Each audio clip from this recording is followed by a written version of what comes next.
So Artism is a vocational arts program, and we target young adults with high-functioning autism and Asperger's. And our primary goal is to encourage our young people to come out and participate in the Denver arts community and to create artwork that they can sell in local coffee shops and galleries.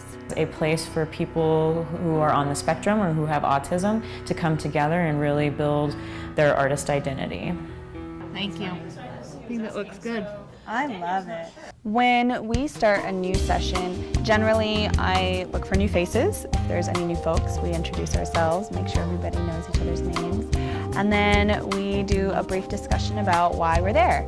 For an art class, we might have a background discussion about a certain artist or a certain movement that inspired the project we're about to do. We're usually teaching if it's an open studio, we might be teaching a technique. So the instructor would come in and kind of explain the technique and how it's done, and then offer materials to then practice that technique.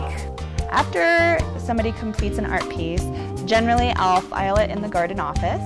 And in a couple of weeks, when I find out a deadline for an upcoming show, I'll contact the artist and ask for a statement and a title and a price. Then we work together to mat the piece and hang it in the show, and hopefully somebody comes along and buys the piece. Each participant has the choice of either taking home their art piece if they're excited and attached to it, or they can also put it up in a show. We've had some art shows where we can show the pieces and then we put a price on it and everything, and so if it's sold, then the participant gets the money from that. If it's not, then they can choose to take it with them, or they can put it up again in another show and try to sell it again.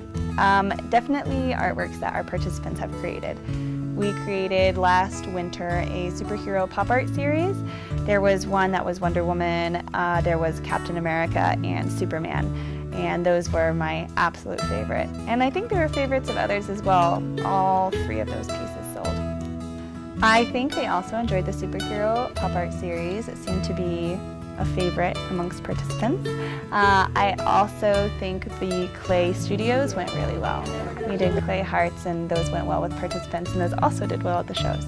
I feel like some people went away very happy with their pieces, and I mean we do have a few that are really exceptional, and unfortunately we don't have them here. I would love to be able to show them. Since I've been involved, my favorite event was the mocktails and canvases, where we had an artist come in and teach a class showing instructions on how to paint a certain painting. Everybody got to choose to either paint that painting or create their own, and I came in as support to help people really kind of develop their paintings and hopefully get what they wanted out of it. All right, there you go. You're gonna go bring it over here. You can just go to rootscolorado.org and you can go to programs, find Artism, and our whole calendar of events is listed there. You can also register online.